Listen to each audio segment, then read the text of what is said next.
Welcome back to another episode of the Kilted Kickoff with me, Dan, and my lovely co-host Murray. Both of us were at the Scotland-Wales game yesterday. How you feeling today, mate? Better than you, that's for sure.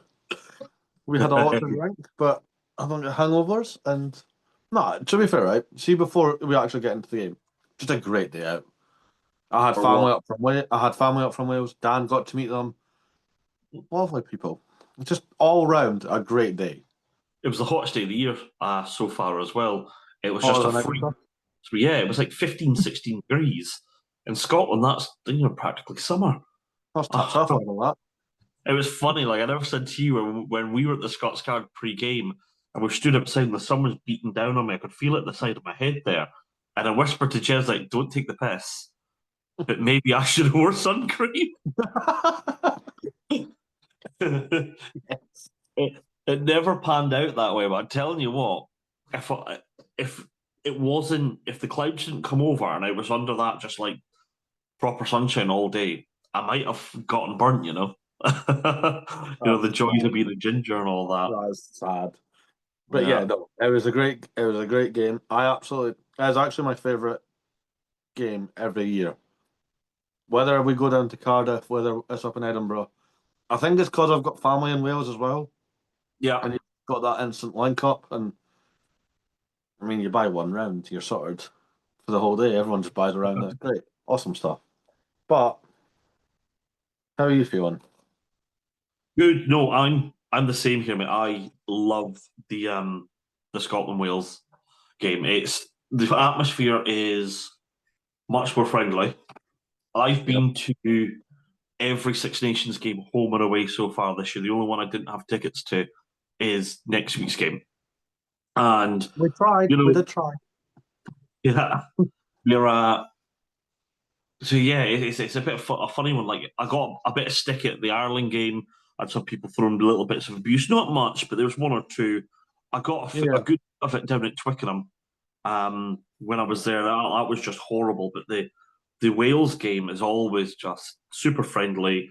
Yeah. Uh, a lot of banter. There was a guy in front of us who was a Welsh guy, and we were just sort of going back and forth the entire game in a good way. Yeah. Of Um, course. Yeah. yeah. So it's always a good day. It always is a good day when the Welsh and the Scots play. Absolutely. Before we actually get into the game, I want to congratulate you because Mr. Media Mogul over here getting noticed left, right, and centre yesterday. Fair play. Hey! Yeah, that was I've gone out and I've had one or two people say things before, but like that, I had a fair few people come up and Mm. recognise me yesterday, which for me, this is a new thing. I know it's not so much for you, but No, yeah, yesterday was unprecedented for me as well. was I it? think just so many people.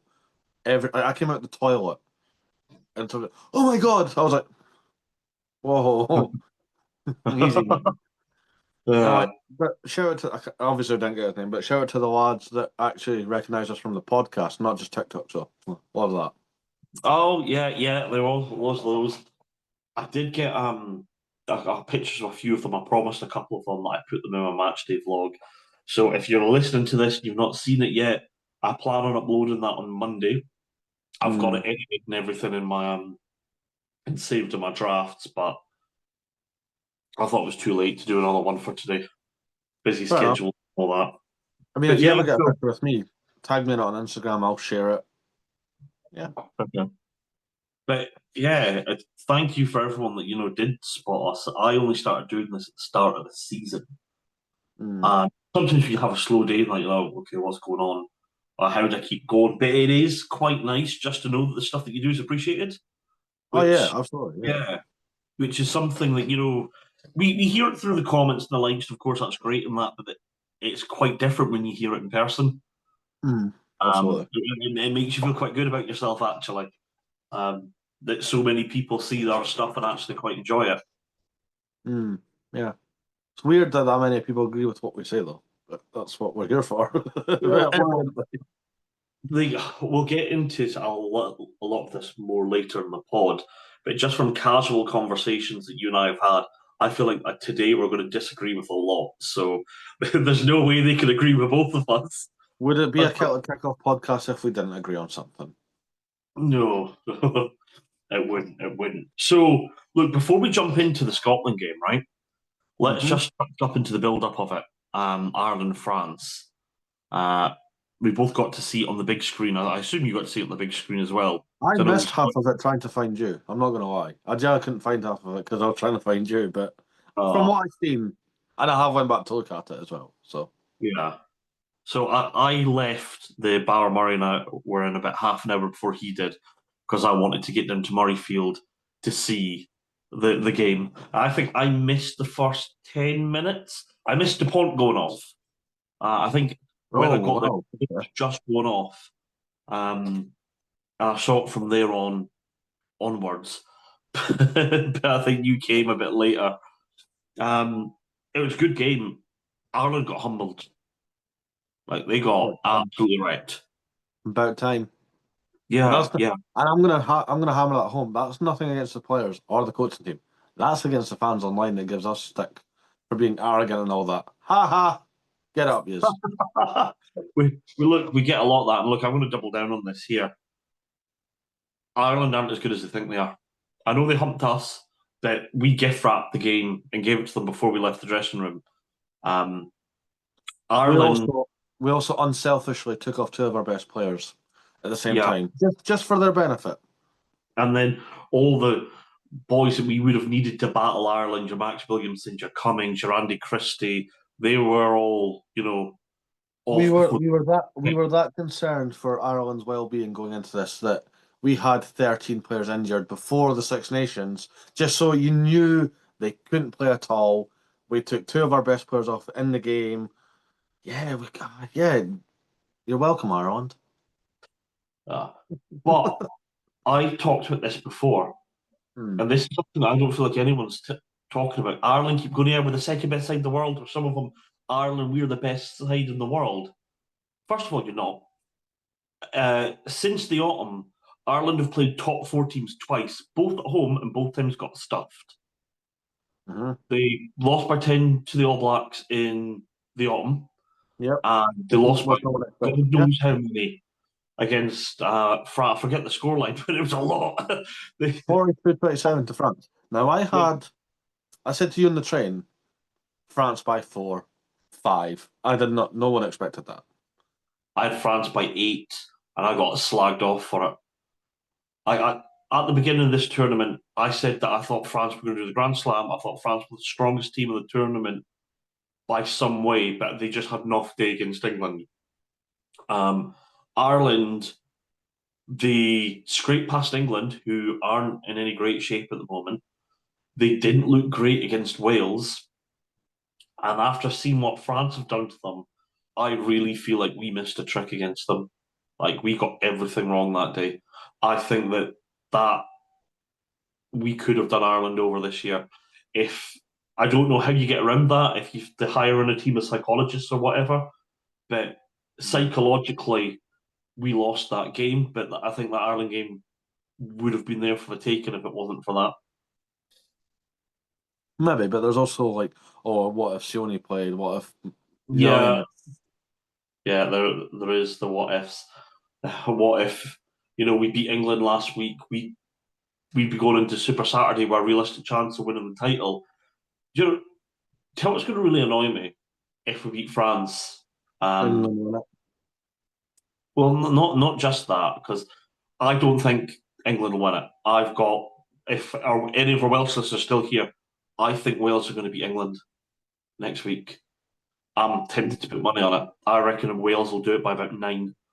Um, but if we beat France, which is, I mean, that's a huge order, right? It's our toughest game of the tournament. But if we were to somehow turn France over, that game against England, it turns into another horrible what if story. It's always what if though. Uh, always what if. It's just, I think if Finn Russell slaughtered one of the kicks, or maybe if the referee did push him back, we might have been sitting here at champions at the end of it. But I mean, it still oh could well. happen. We're going to need a mammoth task on the Saturday to do it, but No, I looked up. I thought if we beat France by a bonus point, that we would go ahead of France because of head to head. But I looked up the rules. It's not. It's point difference. Wonderful. So we would Oh, and have. because I got absolutely battered by France. Yeah, okay. Second Yeah. though. So we would have to beat France by 52 points, and we need France and England and Ireland both to lose. Come And on. if that scenario happened, I uh, don't know. I don't know how to react if that happens. I mean, I think if England, if that scenario happened, I'd have to take a look at the league table. England are only 1 point behind France at the moment, are they 2 points? 15 points. Well, yeah, so two losing bonus points if we beat France sees England over the line. Mm. So yeah, we would need basically France, Ireland, and England all to get utterly hammered. Um, we'd have to put on our biggest ever victory against France. Uh, I mean, we could still put on our biggest performance. I'm not saying we're not going to. We could still definitely. I'm not saying put 50 on them, but we could put on a show. I mean, semi-realistically, if we beat France, just say we got a 4 point win, and England, like I suspect, do get beat by Wales, we'll finish third. And after the way that the Ireland game went, that's when the wind went out of my sails. Just the way that this campaign's gone, I'll take a third. I'll take a third place finish at this point. Yeah, fair enough. Oh, we so happy there. So, like, let's Um, go. no, I'm only. It's fine. We're going to get into it anyway. That's all I was dwelling on there. That's fine. Okay, we'll jump into the actual game itself. Mm. Field sold out. Welsh were in full noise. So were we. It was a cracking game, and it looked like we That, were going to storm it. that, yeah, that's probably the loudest heard Murrayfield in a fair while. Uh huh. Like from across the board, not just like it's kind of hard like to compare noise like when Argentina come to town because there's not many come across, you know. But like par for par fan base, like Scottish and the Mm-hmm. Welsh were just going for it, and the noise just went Yeah, especially about the 65th minute. I was like, oh, it's things are heating up here. I think it's because there's no animosity between the two sets of fans. Because like sometimes, like the French, as an away fan base, are the loudest, right? By far, the Mm, French are loud. But I feel like sometimes when they're that loud, the Scottish fans can get quite intimidated. And I'm not yeah, saying I think it's more the older generation are quite reserved, will sip on their wine and clap and that, but they won't get loud. And the younger bunch that really needs to come to more games are sort mm, of the loud ones. But with Wales, I had no issue with applauding a Whale try or whatever. I yeah, was in front. It was teaching me "Bread of Heaven." I was singing "Bread of Heaven" at one point. yeah, quite right, Um, yeah, but we were just messing about in that, and I think that's what it was. Like I yeah. think sets of fans almost screamed for both sets of tries. Thing is, right, there was no bad try in that game. There was not like oh, that's a crap try. Hmm. Every try had everyone like, oh, fair, yeah, fair play. Yeah, Maybe the Tom Jordan second one, but that was more bounce to the ball and take your opportunity. But again, you take what's in front of you. Anyway, the actual game, as we're on about, hmm. you were saying something and I did interrupt you, and I apologize. No, it's okay. I was just going on about the game. It looked like we were going to storm it in the first half. I thought Blair Kinghorn had another exceptional game. Yes. Um, for me, he is nailed on starting test lines for me, Blair Kinghorn. Like people talk about, oh no, but Hugo Keenan. I'm sorry, Kinghorn is twice the player that Keenan is. I mean, Keenan just so happens to play in a better squad. Blair Kinghorn, and you can put this up for your socials. Blair Kinghorn is twice the player that Hugo Keenan is. Now, the only reason he might not get picked is the top 14 final overlaps with the Lions tour. So if He Toulouse can has still go. He just he won't can play. still go, but I think he misses. I think the Lions are already 3 games in or something, or 3 weeks in by Yes, the time. he would miss the Argentina game in Dublin. Yeah, As to be fair, so would realistically a lot of that team. Let's be honest. how, how many? Right, if you're doing your Maybe. cards right, because you've got the top 14 final, you've got the Prem final, and you've got the URC final, all fairly close to each other, all on the same. I know URC and Prem do the same day. You are seeing the Prem. I'm not sure if they do the same day, but I think they do the same weekend. But you still, Um, either way, still like yeah, so. Let's just say Leinster let's just say Leinster got to a final. Bath and who's the big click for England? Northampton Saints run it back in the final. so Toulouse what? are in the final. You're A gonna lot. lose. You're You actually can gonna lose lose a that. lot of players for that Argentina game. Yeah, well, because the URC, it's probably going to be Leinster Glasgow final. Let's be fair. Well, That's the again, way it's that's supposed to more go. to my point. Yeah, Leinster Glasgow final. What? But yeah, Bath Northampton or Bath Saris. Um, Either way, you're gonna lose a lot of players because I know I think it's the 20th I'm just of getting June as the Lions versus Ireland. right. So So the URC final is the 22nd of June. right, so that's instantly that Sunday from the Lions. That's 2 days after the Lions game. Actually, that is. I lie. That was last year. So I got 14th June. Okay, Yeah, it's possible. A years. week turn, a 6 day turnaround. It's doable. Yeah. But Uh, again, I doubt it. They would do it uh, as a warm. They would probably have it as a warm up. yeah. When is the? Yeah, Gallagher Premiership's the same day. Um, The so you're 14th. you're right. Yeah, it's also the 14th. Well, the Uh, top 14th not till like the 21st or 22nd.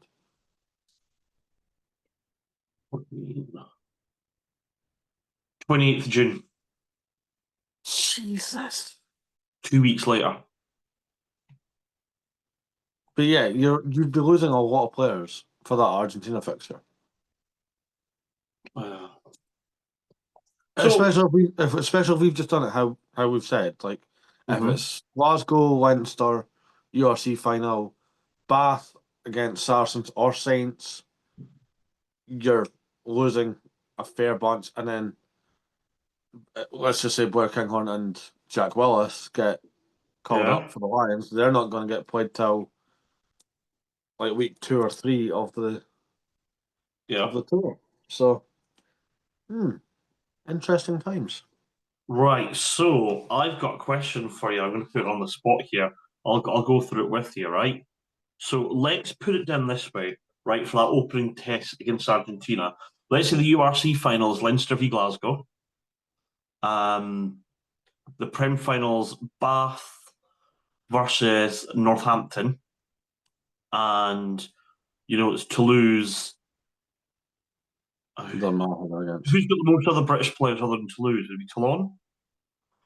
Or Oh, it might be Toulon actually. yeah. So I'll say it's Toulouse versus Toulon. Yeah, for argument's sake, let's just say it is. Yeah. Right, okay. To play the Pumas in Dublin, who's your starting 15? You'd have Pierre Schumann or Nicky Smith. I know it's it. Right, I'll go Schumann. I'm going to try and do an either or. Right, You would okay. have who's in the Prem final? Bath, Northampton. Okay, so you can get Jamie George David George. Okay. or Debbie Lake. Yeah, I'd say Lake's probably clear favourite there. Tight head's going to be interesting Yeah, because Bath, there's no Will Stewart. yeah. You'd have to There- then. There's no There's no Xander Xander Ferguson. Peterson. There's no. Finlay Peelham. There you go. He plays for Connacht. Finlay Peelham would be the All tight right. head. Okay. Our locks would be what? Like Tide Burn Burn, I imagine. and Mara told you. Yeah. Okay. So that's not bad. You've got your full noise second row there. Mm-hmm. Who's your back row Yeah. forward? Your back row is going to have to then be Jack Morgan, Yeah, obviously. captain Morgan. inside. Yep.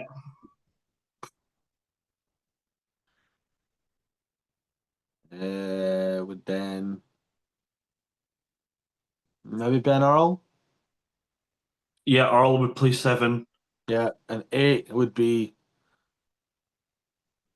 oh Christ, Willis again, but not what the Tom Willis? Saracens one. Tom Willis. Yeah, maybe. Or Tulipi Falatau, because he's cooking with gas right now. Maybe. Do you know since the will we'll go Falatau. Okay. We'll go Falatau, right? Can I just say, Welsh fans, this is actually eyeing up a lot better for you now than it is for us. Yeah.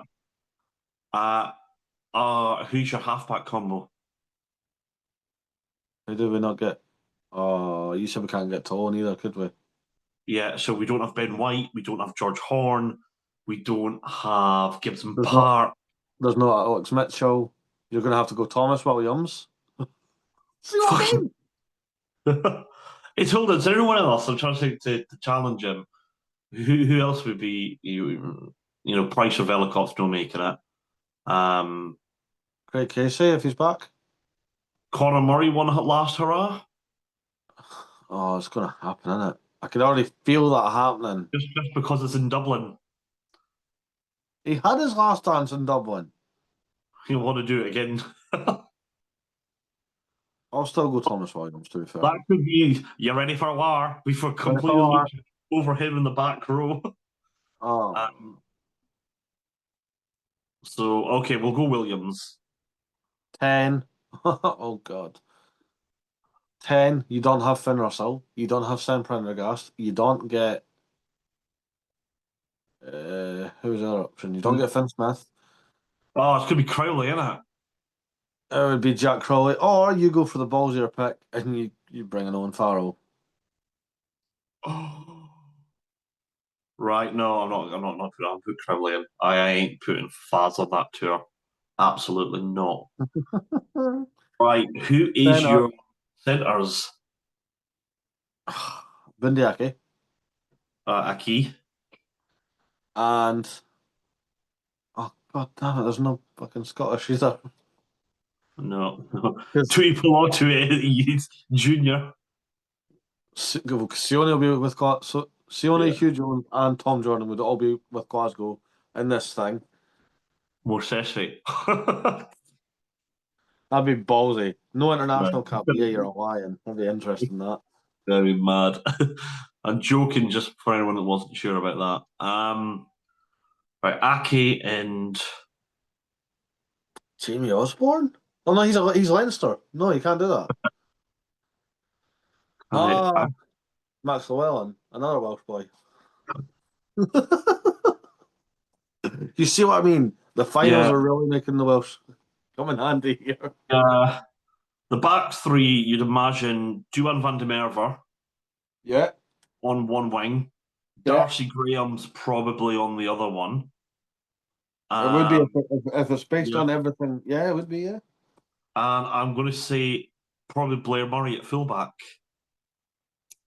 If Blair Kinghorn and Hugo Or Keenan are Marcus Smith. No, unavailable, no, you could get Marcus Smith. fuck off. Jesus. he, I don't. Oh no, You could he's have going to Marcus be Smith at playing 10. 10, isn't he? Yeah, you He's could going have to him be. at 10, yeah. Oh, I would rather have Marcus Smith at 10 than Jack Crowley right now. Right now, just because Crowley hasn't played. That's not down to him, though. it's going to have to be Smith. Find Smith is in at 10.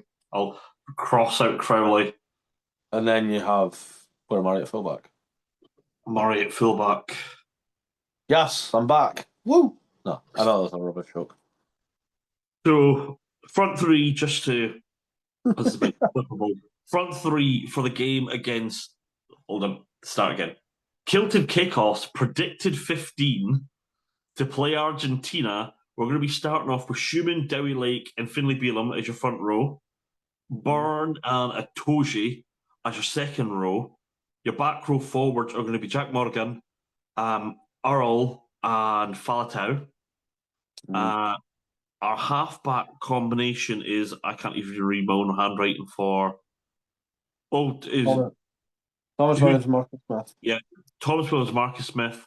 Your centre combination: Bundyaki and Max Llewellyn, and your back three of Duhan van der Merwe, Darcy Graham, and Blair Murray. You're kind of Wow. you're if you've got tickets to Dublin, you're kind of wanting now an upset to happen in the Prem or the URC or something, just to get some more big fish available. That's all. That's all I'm saying. Yeah, I've got to say because that's like if Is it Leinster your team one eye off of the URC like they do most every year? years to focus on the Champions Cup, they go out, that squad looks a lot different.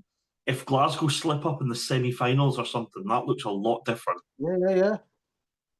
But if you're going just on pure favoritism on who's going to be in the finals of the domestics, that line Mhm. seems to look very different for the first few weeks, for sure.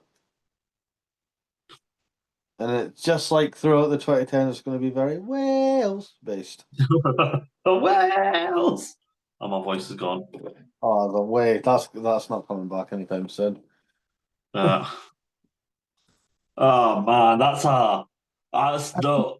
Do you know what? If you posted that up with no context as a little clip, people would lose their minds. Oh yeah, If here's our squad to take on Argentina, and rattled that off. People were like, no James Lowe, no Finn Russell, no this, no that, no. I'm going to put that down.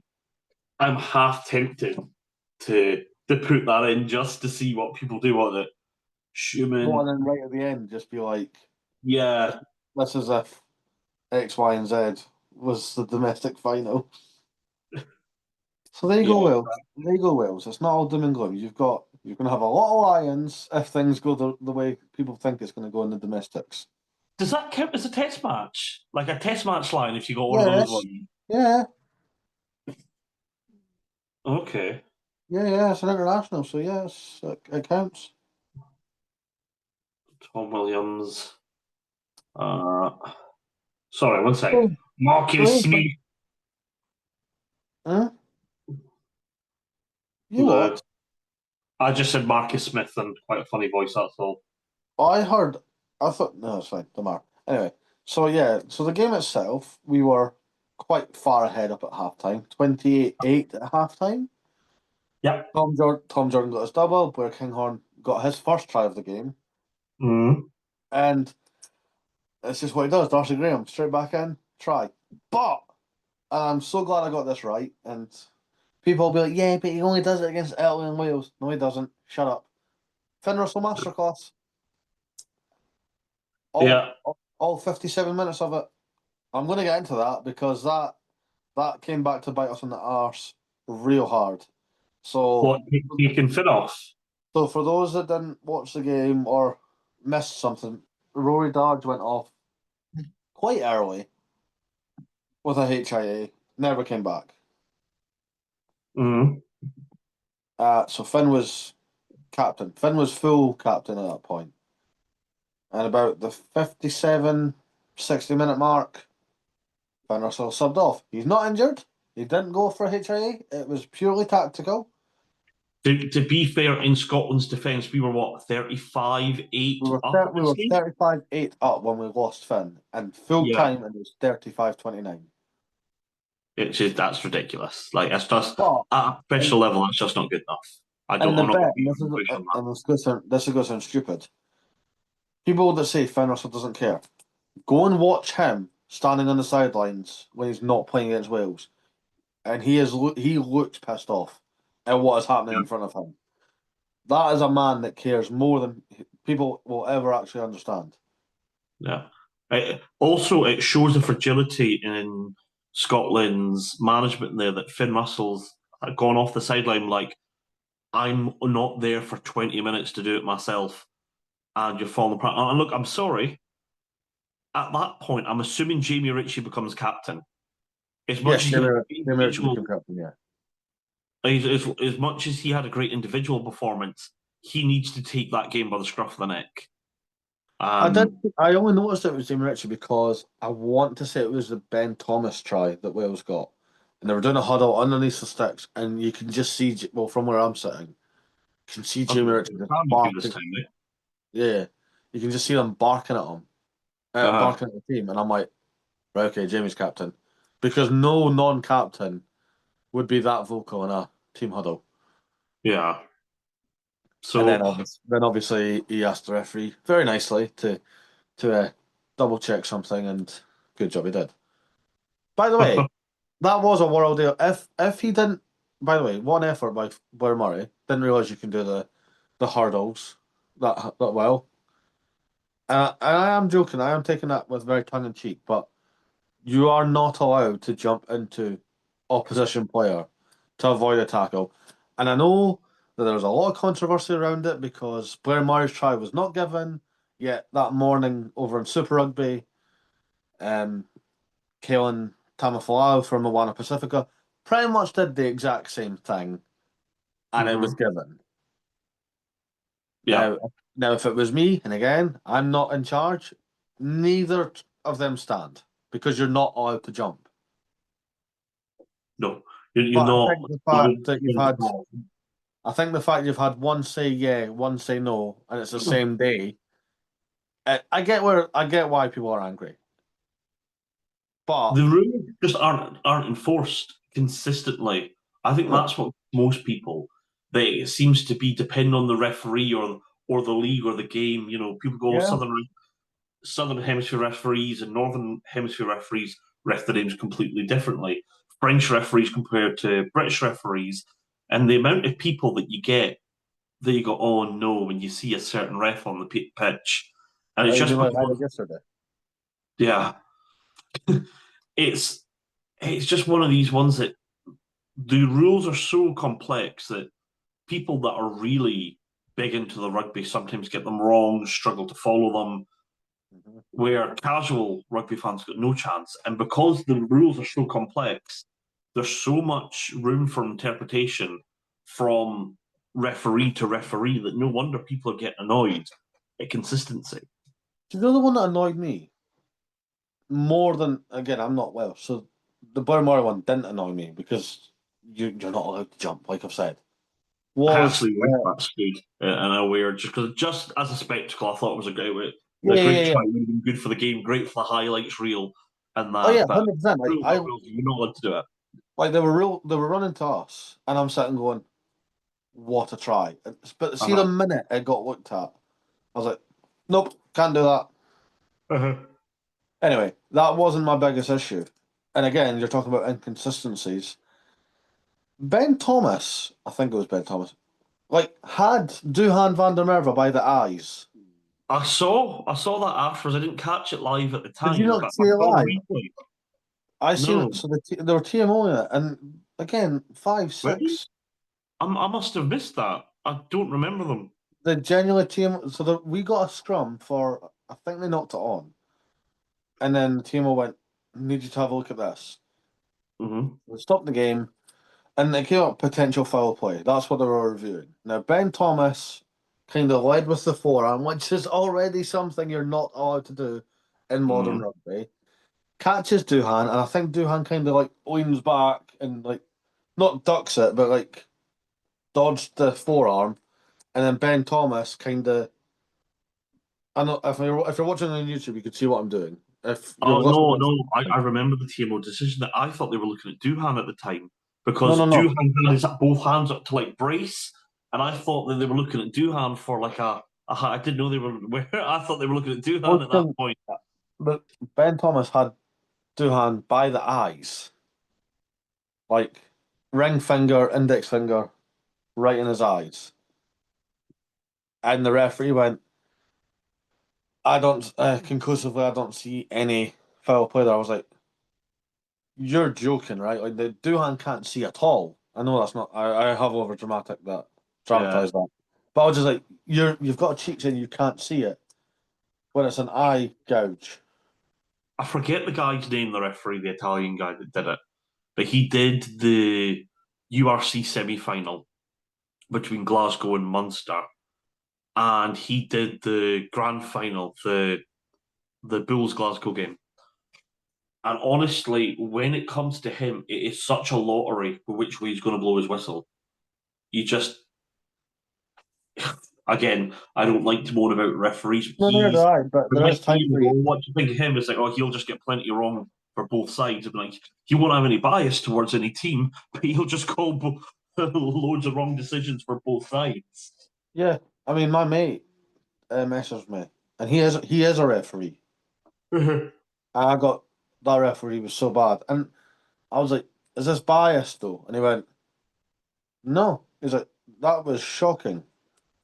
He was like, "There was so much missed," and I'm like, "Okay." And I There we just kind of go. I took his word for it because well, I'm not a referee, Uh-huh. but so I was just like, "Right, okay."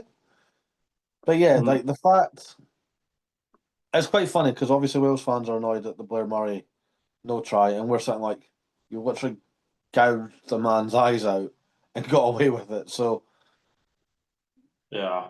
So I don't know. It's just one of those things. What the one thing I'm not happy with was the lead to be giveaway. Now, no, no. this. So what were you going to say? Oh no, I was fully agree with you because Yeah. even Darcy Graham came out. I don't know if you've seen that. This is.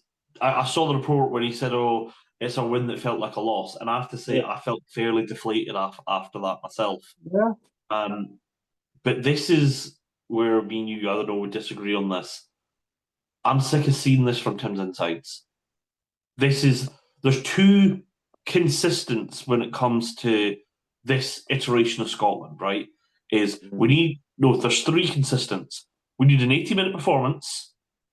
We Yep. need to keep our penalty count low, and we need to stop giving away huge leads. And every year, it's the same thing that we heard. It's going to be looked at. It's what we're focusing on, and every year it's the same thing. We just constantly give away huge leads. So Our I'm not penalty.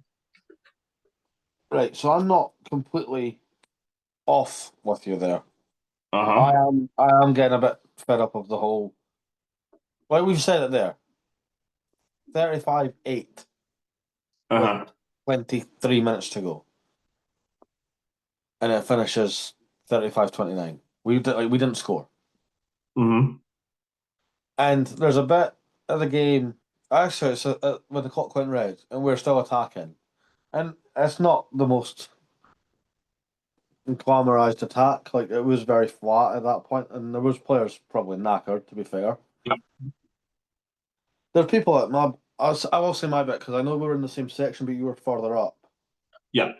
So people around me were like, kick the ball out, and I'm like, I was saying no. I was like, no, put 40 on them. And obviously it didn't happen, and Wales went the other way. But I'm just saying, like, well, again, that shouldn't have happened. No. And like, We should give away a lead of that size. we shouldn't be losing leads that much. And that I don't think that just comes down to coaching though. That does come down to mental factors. There's mental factors of the players that you're picking, but that's his job to look at. Like, No, no, I know. I know that the blame will have to get pointed at someone, but I kind of got not pissed off. I think I'm just getting fed up of hearing Townsend out. uh huh. Not from you, because me and you talk about rugby every day. So for those who don't know, I will phone Dan or Dan will phone me every evening, and we're on the phone to each other for a good 2 3 hours talking piss about rugby. It's pretty much an exclusive, like behind the behind the scenes of Celtic Kickoff. Yeah. But Usually when I'm doing housework or I'm cooking, me and Murray will yeah, have a call to pass to good old pass the chin lad, time or yeah. whatever, and we'll just chat shit really. But like And so I he am knows where I stand genuinely, on that. and again, like I get it all on TikTok, and I know it's not aimed at me because I'm not the coach of that. But I do get fed up of the Townsend out thing, and especially see when it's not justified. See when people just like it's time for Townsend to go. Explain to me, like I know you're different, Dan, but that's what I'm saying. Sit and explain to me why he needs to go. Don't just say I don't like him. He needs to go. That's not a reason. That's Yeah, stupid. that there's it falls into a couple of camps because I said to you before we came on air, like after England's thrashing of Italy, like I was getting comments on my video saying Borthwick needs to go, which is just mad. That's insane. Yeah, She's like, that's mental. England are on for a title, and so you don't want to have the same thing I've said out, so that means out. But like, let me be the rational one, and before I go into it, Scottish rugby fans, not all, but they fall into two main categories. Now, don't at me or whatever if you don't fall into, one of these two. I'm I don't generalizing. phone either. Yeah, don't do that. Yeah. So, part one is Scotland are lucky to be where they are. We're a very poor rugby nation with not much money, not much resources, and Townsend's, overachieving with what we've got. And without him, we're going to go back to the dark ages again. That seems to be camp one. And then camp two is, Townsend's taken us from point B to point C, which is an improvement, but now he's gotten stuck. He's plateaued. And we need to hope for better and roll the dice and try something different, or we're just going to go backwards. Now, I find myself in that camp. I'm So gonna annoy you right now. I'm gonna really annoy you now. I'm not in either camp. Now that you've said that, I'm not in either camp there. so I'm generalising hugely, but that seems to be most. No, I know what you meant. Like I've spoken about should Townsend go on my page a couple of times, and I reckon 75-80% of my comments boils down to I'm in one of these two camps. Now, Hey, I wish I was in that because all I'm getting, Townsend needs to go. Townsend out. Sick of this shit. But I'm like, this isn't reasoning. This is football bullshit mentality that, a few results haven't gone your way. Sack him. So I know that you're sort of a little bit more careful than I am when it comes to putting out stuff like this. If you, I kind of have to be though. I kind of have to be. yeah, a little bit. Now, do you want to say where you stand on it, or do you just want me to say mine? No. So right. So I'm not. So you I'm Townsend not. and down. I'm not Townsend in or out. I'm just he's there. And this I'm not. This isn't a PR answer or anything. He's there All now. We're not in right. crisis like Wales that you need to sack him off mid-tournament. Uh-huh. But we might be like, well, we need to look at other options. Uh-huh. And until that happens, I don't have an issue with Gregor Townsend. Because, and might just be my optimism here, I would happily win every game in a calendar year by 1 point, so long as we win. Like, see when I'm kind of in that old mindset, like, well, we won. Could we have done more? Could we have battered Wales? Yes, we could have. Absolutely, we've got the talent to do so. But there's obviously something, whether it's a mental block or it's a tactical change or whatever, that's not letting us do that. But we're still coming with a win, so I'm still sitting like, okay, we won. Happy days. And it's not like I'm jumping. Like, obviously, I'm glad that we won. Mm-hmm. I love watching Scotland win. I love watching Edinburgh win, so on and so forth. But like, I'm not Townsend out because we're still winning. Like, I'm using the England thing. Like how people said about Borthwick out today. All right. That is ludicrous. That's farcical. That Yeah, no, if that's we shit. lose to France, right? Okay, we might then need to look at something. And I'm not against that. If Scottish Rugby go like after next week, say we lose to France, regardless of the result, if it's a 5 pointer or a 50 pointer, you've lost to Yep. France. Scottish Rugby go right. We've parted with Gregor Townsend. I will do a video, and I can warn you this now. Whenever this happens, I will personally be doing a video thanking Gregor Townsend. Yeah, no, I'd be the same. I'd be exactly the same. And a lot of I'll, people won't. A lot of people will be like, yeah, thank fuck, he's fucking useless, blah, blah, blah, blah, blah, blah, blah. No, he's not. Because, he's and not. again, I know this isn't everyone, but there's a small minority that come in to my stuff all the time. and it's getting to the point. I'm like, I'm sick of hearing this. People that want Vern Cotter back. Now, if you've watched the No. episode, I've talked about never bring an ex-coach back, regardless of success, regardless of aura or whatever. Don't do it because it never works because your expectations are too high. Mm-hmm. Anyway, people are like, "Oh, Vern Cotter." Yes, Vern Cotter never beat England. Never once did we beat England under Vern Cotter. Yes, we got to a quarter final. I will give him that. But And he's Ireland. so I think that's a lot of the appeal with Aaron Cotter. So look, I'm with you yeah. on. But we also lost to Australia under Vern Cotter. For a Yeah. long time, we were undefeated. I think until the one where Kinghorn kind of skew off the kick. We were Mm-hmm. unbeaten against Australia under Townsend. We've got Calcutta Cups. He says our best game of the autumn was against Springboks, which we lost. Mm-hmm. So yeah, going back as a no go. People saying that they want Franco Smith. Cool, it makes sense.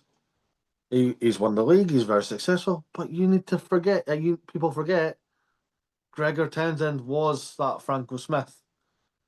Yeah. He won the He league, will. and then we won it. Do you know Like what I mean? devil's advocate, the Pro 12 or the Pro 14. I can't remember which iteration it was when Tooney won Oh, it.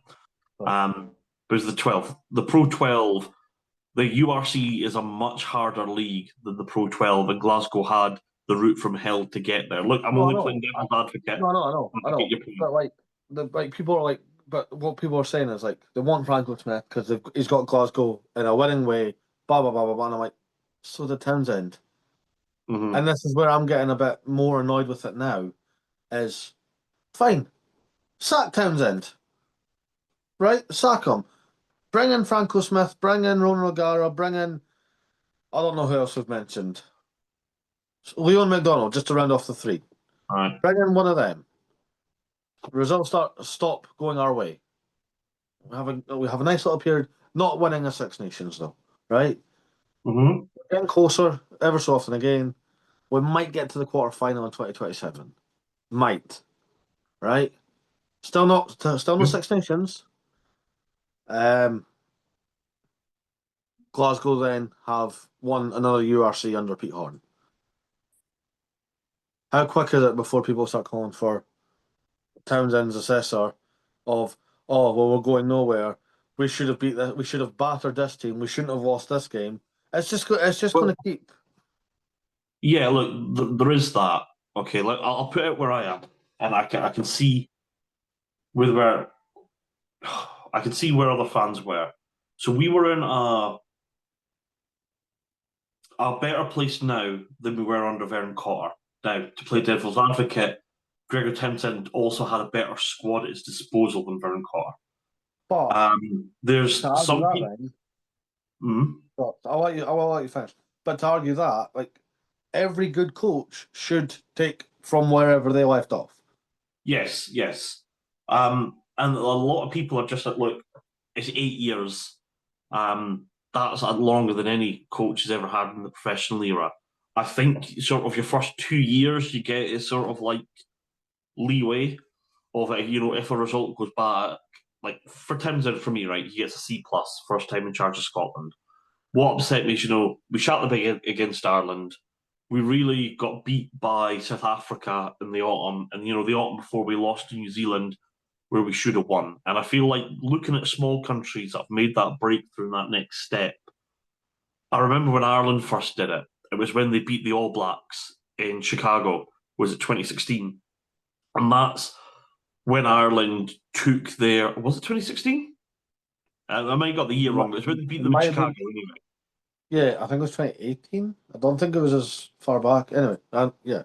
Yeah. But anyway, that was the year that Ireland that was the mental block that they have to pass. And for Scotland, we need one of those scalps. We need probably Ireland and one of New Zealand or South Africa. We need a big marquee. We're Like, gonna get it.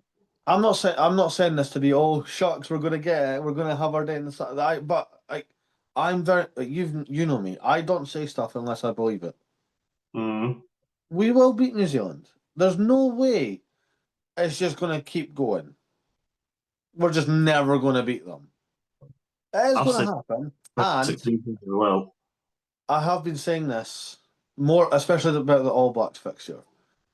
For the last 5 encounters, I'll say, every time you can see, even on the scoreboard or even just how we've played, you're that bit closer. I don't know how much more bits to get closer we need. I'm not I'm not that well glued in, but just looking at how we play. Like I went to an All Blacks game where they absolutely smashed us.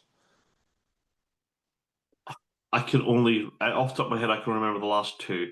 I can remember the last one where I think we were 9 or 10 points up. We were 14 down to start, and then we ended up being like nine or 10 points up, and just ended up getting out muscled in the game. Yep. Um, and then the time before that, I think was when Stuart Hogg made that break and refused to pass and Oh, went you in. said his name. Yeah. So anyway, look, I'm getting off topic here. I think where I am with Townsend is you can't just sack him straight away. You have to give him the rest of the Six Nations, and whoever you put as your successor, um, you don't want to disrupt their season either. So look, let me play devil's advocate here. So I play both sides of the coin. Let's say that Townsend is out and Franco Smith is going to be the next coach. First of all, you can't sack Gregor Townsend in the middle of the campaign. You have to let him see out the Six Nations, right? I mean, that's On only a top week, of to that, be fair. you don't want to derail Glasgow season either in the URC.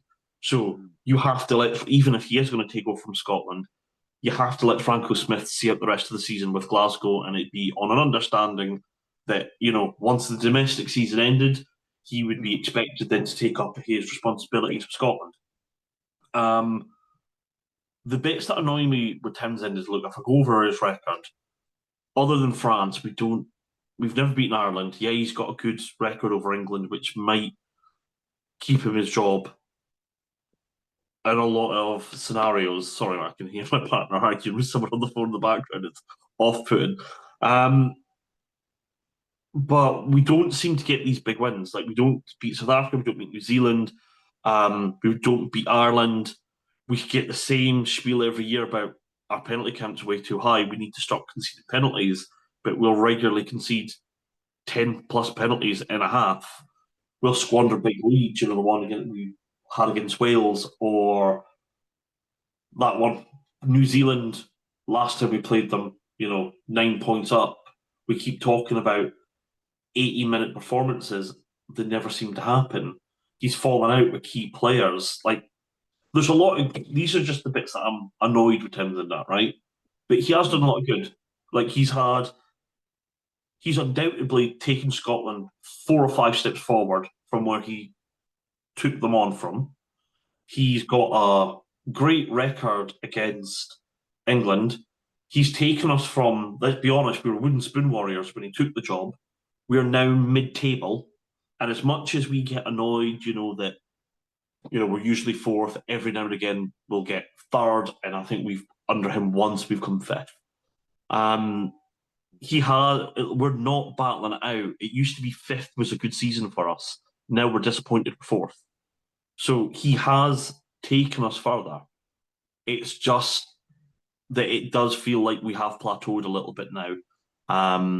I know we've got a lot of injuries in that, and again, if he was earlier in his campaign, I'd be sympathetic to that. But it's his eighth Six Nations in charge, so at this stage, I'd be thank you very much. I think he's done a lot, and he's been a great head coach.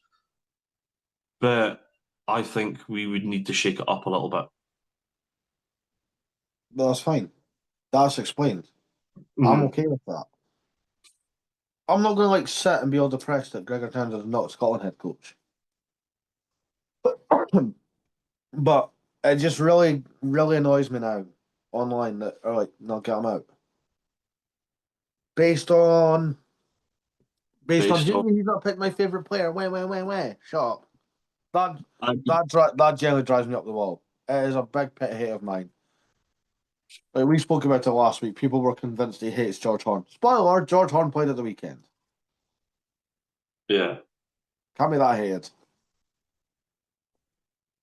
Next thing is, he hates Fergus Burke. How can he hate Fergus Burke? Fergus Burke's not even played. He's not played at all. He's not played at all, and I think that's down to results. I think if we beat Ireland or England, yeah, Fergus Burke probably would have came on for 10 minutes against Wales. Get him capped. Uh-huh. But when you're Um, in a must-win situation, you're not gonna. Oh, we could give him his debut.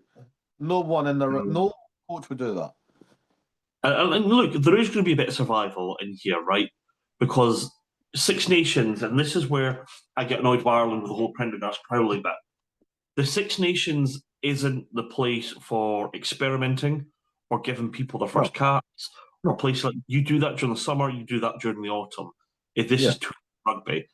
Now, for Townsend, he would have known that if I lose this game to Wales, I'm gone. And he knew that in his head. The pressure's already on him. If he lost to Wales, he'd be expected to walk. So there will be a bit of self-preservation there of I'm going to pick the best team that I possibly can. But at the same time, it's tournament rugby. And because, if we'd beaten England or we beat Ireland and England, let's just say we were on for a Grand Slam or whatever, yeah, Townsend might have been able to rest one or two players with one eye on France, being like, right, yeah. okay, let's be professional, get the job done. Finn, you're coming off at half time. Do you know what? Fergus Burke, you're going to start instead of Kinghorn or whatever, and just try to keep them fresh. But we were in a must win situation. So, yeah, that's why he's not got picked.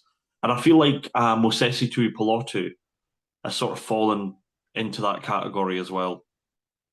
You're just Yeah, but again, I think again it might not be Townsend. We don't know. Can't tell the future. mm, I imagine for the time being, I imagine Townsend spoke with like Fergus Burke or Jack Mann. I know Jack Mann's injured at the moment, but Fergus Burke, Jack Mann, Gus War maybe as well. Like, look, I know you weren't picked, but I'm gonna pick you in the summer. We got a better chance. Get some more game time. Get to know. Like I fully knew that. I fully think that Fergus Burke and what's his name, Alex Masabaka, was purely uh-huh. in that camp to in you come meet the lads. You're going to Mhm. learn how I operate. You're going to learn how John Dalziel operates. You're going to learn how Pierre de Villiers works, how Pete Horn works, and you're going to Mhm. get to know the boys. But you're not playing because you're not quite there yet. You're going to just come in. You're basically going to hold a tackle pad for 6 weeks, but you're going to learn at the same time. And by the Yeah, summer, you're going to train with people like Finn Russell and that yeah, while you're in the squad. and then by the summer, when let's be honest, Finn's away with the Lions, Uh huh. you'll take the 10 jersey for Hmm. at least one of the games. You'll come off the bench for one of or the other two or whatever, and then you will show me that you've been paying attention, basically. Yeah, I think, and this is where I'm probably happy with it. From what the BBC's hinting at, that they think that going forward, that Scotland are going to have a lot more A games. That That's fine. David Nucifora is huge on A games, which I'd be quite happy to see because you get to go right. Who's in the Scotland squad right behind this current Scotland squad? Who's threatening in each position? Yeah. You get to see, Fergus Sparks at 10. Mosesi is in the midfield. You get to see, maybe some of the under 18s lads trying to break in there, and you get to see them properly. So I'd be fairly happy with that. Um, I hope you meant under 20s because under 18s, that's a ballsy shout. But I know what you meant. Under 20s, yeah, that's what I meant. Like your Royal Blythe Lafferty and people like that. Actually, can we talk about that? Because that was a hell of a performance as well. Oh yeah, that also happened.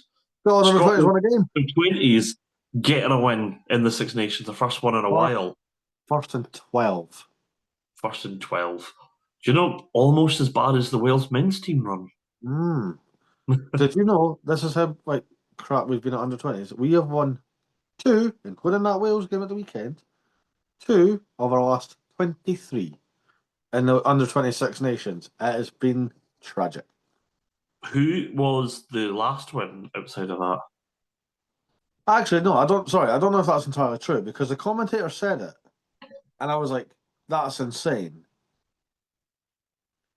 And then he was like, "That it was like 2017 was Wales's last win against Hmm. Scotland under 20s, like in Edinburgh, was back in Oh, 2017." So I was like, "Wait, that doesn't add up then." okay. I'm going to give it a quick Google just to see if I It can was, it find was, it's definitely the first one in 12. I know that's for certain when it comes to Six Nations rugby, but. Yeah, I actually watched the game. It was really good. I thoroughly enjoyed it. And again, people are going to be like, "Oh, but Wales went down a man and blah blah blah." I'm like, it. "Oh, I know," but the first one was only a 20-minute red. Okay. But the second one, like you elbowed our scrum half in the head. Ah, You charged a kick down, missed completely, and elbowed him in the face. Red card. I see. That, that's not great at all. Oh, where is it? But I'll talk about the game while you're looking at results or trying to find them. So Freddie Douglas, the main man. Yeah. Captain the side, 2 tries, and another player of the match performance. It's what he does, and please, please, please, especially next season, Hmm. just start him for Edinburgh. You Yeah. have, you have to at this point. And if the rumours are to be believed, Hamish Watson's leaving. Yeah. I've heard that too. That went around a couple of months ago, I think, didn't it?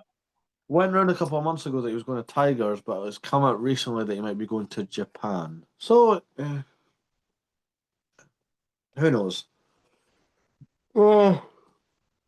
Nairn Moncrief got a really good try. Mm-hmm. Matthew Irwin pulled the strings really well at 10. Beautiful crossfield kick. Then Matthew Irwin then offloaded to Jack Brown, our fullback, who again had a great game. He's got a great kicking game about him as well. Ollie Boythlaffer that you already mentioned in the build up to that, Dan, was awesome. Do you know who I really love? Ruben Logan, Kenny Logan's son. He is Yeah. a He's a big mod, lad. big lad. He's like 6'4", 6'5", number 8, plays in Northampton Saints, and he's a shit house. It's great. Every time the game stops, he's grabbing something just like, "Way," and he just gets stuck. He just gets stuck in, and I'm like, I love it. Do you know what? We'll do to wrap it up. We'll do one more thing. So we did a line squad for that game thrown away. Okay. Let's go play the Maori All Blacks. Big boys are away. Who is your starting 15 for the Maori All Blacks? Okay. Can I just like rattle through it without, and then you can do yours. All right, okay. Roar Sutherland, Yeah. Ewan Ashman, or Dylan Richardson if he's back, depending on the injury. Okay. Will Hurd, Mm-hmm.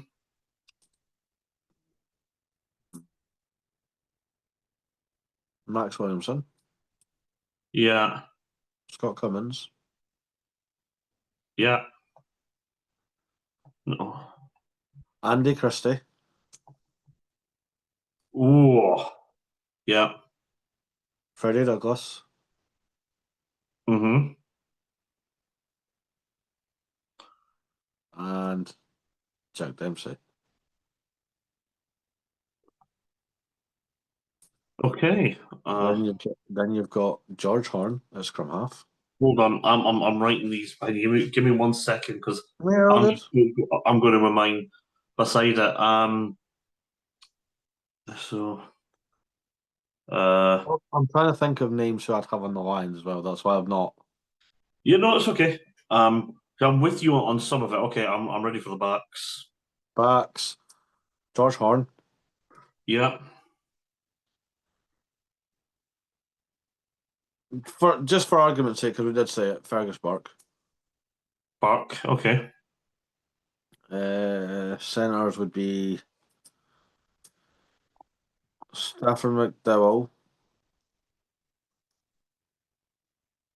and Rory Hutchinson. Oh, yeah. There's your And back then three. Aaron Reid, Kyle Steyn, and Kyle Rowe. Staying Reed Row. Mm. I'm trying to think. Just off the top of my head for like the time. Bear in mind we're still in March. For those that aren't listening, like for those that are wondering why you're talking about a game in July, we're just having fun. I'm going to go on the, just because of what we talked about earlier, I'm going to go on the pretense that, in a good way, Townsend's moved on from here. And it's a different coach, and he's going to try bring through more players that aren't on the radar. I'm going to go slightly more experimental than you Okay. did. Um, Sutherland and Hard, I state props. I Mm. agree with you about Dylan Richardson coming on tour if he's fit. I think that Johnny Matthews gets called up to put to bed once and for all if he's good enough. I knew that. I should have seen that one coming. That's on me. Max Williamson plays at second row, but I think he playing alongside him is either Gregor Brown or Gunter Beju. I'd have one of them on the bench, to be fair. Yeah, whichever. So for me, I've gone Williamson and Gunter Beju, and I've got Gregor Brown on the bench. Mm. Now, my back row, I've got Josh Bayliss at 6, Muncaster Mm. at 7, and the Mm. revival of Magnus Bradbury at 8. So some big, Okay. big units there. I do I like think it. Magnet. I think first of all, Bayliss underutilized for me. Hmm. I think Muncaster has got such a bright future ahead of him. Moncaster's a dog. It's great. Yeah, and I think Magnus Bradbury is one of Scotland's most underutilized talents. I think he's a fantastic player. Down at Bristol Bears, he was on fire. And he's one of these people I'm always like screaming at. Why doesn't he get a call up? I know people talk about Matthews and other people, but for me, Magnus Bradbury is one of these biggest ones where like we are a lightweight in that department. I think he's such a good player. I'd love to see him get Yeah, picked more. I would kick up fuss over Magnus Bradbury over Johnny Matthews. Absolutely. Yeah. No, look, we don't agree on everything, but that's one thing we both agree on. Um, at scrum half, I'm looking at scrum halves that don't usually play. So I've Okay. gone Velicott just because he's on a bit of form. You know how I love him, Benny V, If Velicott or Horn, depending on how much. if we were going for like a future, it would have been half sharp. Ash, actually, you know what? He slipped my mind. Ashfar would definitely be on the tour. Um, in the middle, I don't think Thompson and Healy go at the moment. I think Hastings seat is a better player than Burke right now, but I I know. would I take only said Burke Burke just to because have we him. were. I only Yeah, said Burke because I said like, look, you'll probably get picked in the summer. So, and uh, because that's the only fixture announced so far, that's I kind of had to go with it. I've I've gone Stafford McDowell and Tui Pilotu in the centres. But Maseki Tui Pilotu. I wouldn't mind seeing Rory Hutchinson either. Mm. Um, I don't know. I'd like to see Ollie Smith back at fullback. Yeah, actually, that's not a bad shout. Yeah, I'd like Mm. to see just to get that game time on there. Hmm. And then I'd go Rowan Stain on the wings. That's fair. No, I like that. That works as well. Yeah, That's fair. There you go. and I'd Interesting episode this week. probably like to see some of the under 20 boys called up and mixed in with them. Like I wouldn't mind seeing a Freddie Douglas. Mm. Um, I mean, you've seen Freddie Douglas as well, so that helps. yeah, Ollie like Blahary and Ruben Logan, like players like that. I wouldn't mind seeing them mixed in. I'd like to see maybe Harry Patterson get a run out if he can ever get his injuries under control. Because you don't want to see Yeah. any play wasted, but No, he's you getting to don't. the point now where he has to. You He's know, not the youngest either. I think we spoke about this on the phone. You asked me just like, how old is he? I was like, he's like 25, 26. He's not. is he? I thought he was a kid. No, I don't. I could be wrong. I think he's like 25 at the oldest. He's not. He's I don't think he's. 23. As he said, okay, okay. 23 of turns 24 in June. So he'll be 24 by the time that tour's on. Mm.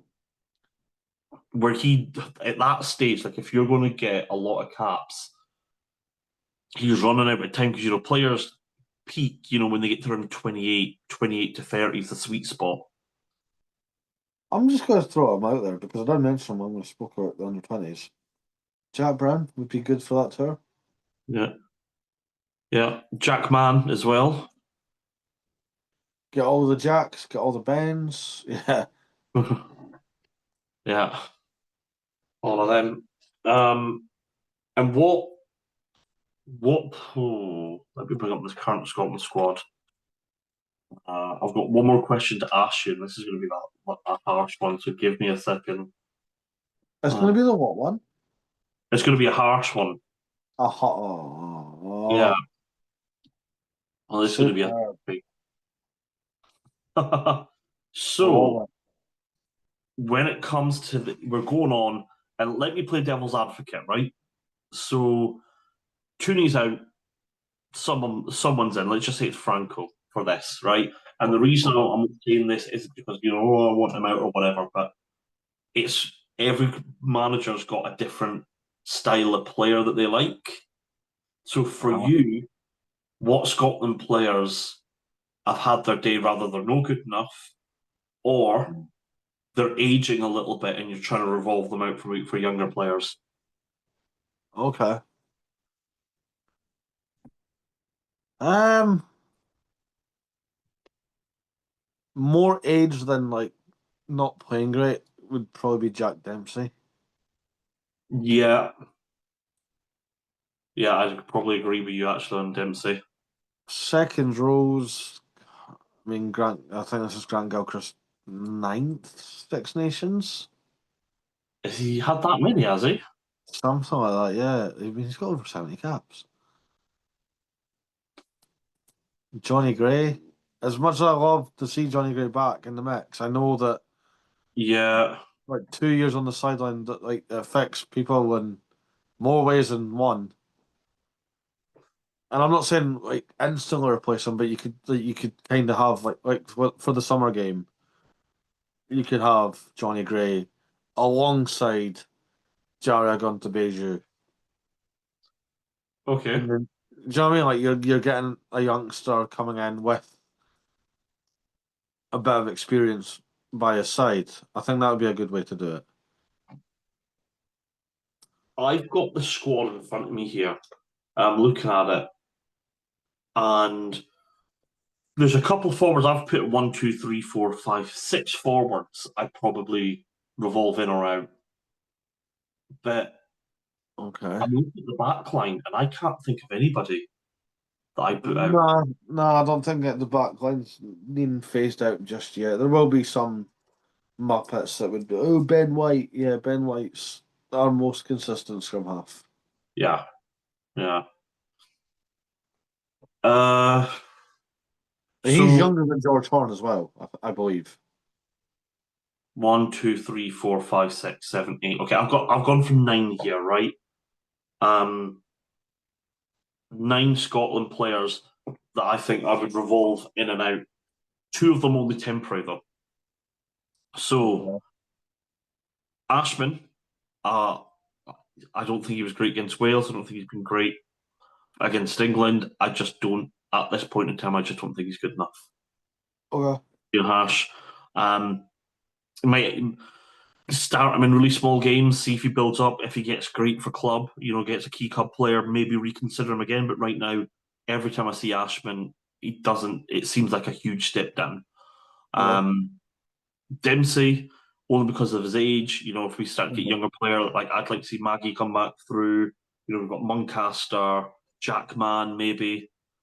Mm. Um, Gilchrist, I like him as a reserve player, but I'd start looking at Max Williamson and Gunter Beju, players like that. Cherry, been great. Oh yeah. Happy to keep him in reserve, but he's getting on a bit. So, like, I love Cheza. Like, he's been one of our best players this Six Nations, but we need to look at other ones. I agree with you completely on Johnny Gray. Darcy Ray, I put them there. Yeah, that's fair. I Marshall Sykes is like if he was going to break into the squad, he would have done it by now. I hope I'm proven wrong. I don't think Marshall Sykes actually had a full chance to break in. Like we No, capped him against Tonga. He came off the bench somewhere else. Yeah, he's been given he's been dealt the shit hand. I think. he's been given more chances than Johnny Matthews. At this rate, I'll have more chances than Johnny Matthews the way it's going. And last one, outside of tournament games, temporarily, I drop Pierre Schumann and Xander Fagerson. Not for What? any. Yeah, like hear me out on this. Hear me out on this. They're clearly our best players in those positions, but I think our depth is so poor that for a Scottish tour or whatever, rest them because they get overused at the best of times. Rest them for 5 or 6 internationals outside of like Six Nations. Maybe play them for our against New Zealand in the autumn, but rest them the entire summer. Rest them for almost all the autumn games, and force Okay. Scotland to start playing other props Okay. because that's the So only way that you're going to find one, or you're going to, do you know what? He's a lot better than he's given credit for. And it's so dire for us in that position that we need to start forcing players through and be like, right, okay, let's try you, let's try you. And I think Schumann and Xander Fagerson go for every big game for the club, and they go every big game for the country. Like Xander Fagerson goes 80 minutes regularly for both club and country as a prop. Like, let the guy put his feet up for a week or two. okay, so I kind of agree with that. Apart from they will not get the summer off because they'll be a lion. Xander will be Schumann 50-50. So yeah, right. Okay, so tight head's a bit easier, but loose head's tough because right now you've got Andrew Porter, Pierre Schumann, Ellis Gaines, and you've got Nicky Smith. That's from each country. One of them's not going. Uh-huh. One. And I can't right now I can't pinpoint because I think it was actually Dan Cole that pointed out really well to me. Not to me personally, I watched this Yeah, I remember you saying on the video. like Schumann played better at like this game, but Nicky Smith did well here, Ellis Gaines did well here, Porter's done well here. None of them have done well Constantly. So look, continuously. Yeah, yeah. let's just say that Schumann doesn't go for whatever reason. Even if he's available, give him the summer off. Oh yeah, no, if he's not going on the line, just leave him, yeah. Yeah, give him the summer off. That's Uh, fair. yeah. So Fair enough. that's what I would say. Now, look, on that note, I think we should maybe leave it there for this week. Yeah, I don't know how long we've I recorded, but feel like it's been a while. we've clamped in a fair bit. We talked about the Wales game, we spoke about our angers, I spoke about my dislikes. Mm. We looked at the What under we do 20s. next And, weekend? What we do next weekend I for don't know. Saturday? I don't know because I have a 5-year-old on Sunday. It's, it's my oldest birthday party, and How long? it's his friend's birthday party on the same day, and I think theirs is actually before ours. So Okay. Maybe we should talk about this off air. I realised that the second I said that, we'll we'll figure no, out no, some. it's all Um, good. yeah, But look, yeah, we've covered so much in this yeah. episode. If you can't tell, both of us are running on fumes. So I think thank you very, very much for listening. Um, we'll see you again next week after the France game, and we'll know who Yeah, our Six Nations champion for this year is. yeah, For us to win it, I'm not sure if we've talked about it on this pod or whatever, but yeah. beat France Mammoth by 52. Ireland and England both lose. Title's on. By the way, just on the off chance that happens, it's going to be the best episode ever. Just saying, if that was to come real, Yeah, that'd be mental. yeah, It'd be mental. No chance of this happening, unfortunately. But anyway, look, we'll be back here next week. Maybe I'm proven wrong. maybe, who knows? Until then, have a good week, and we'll see you next time. Bye.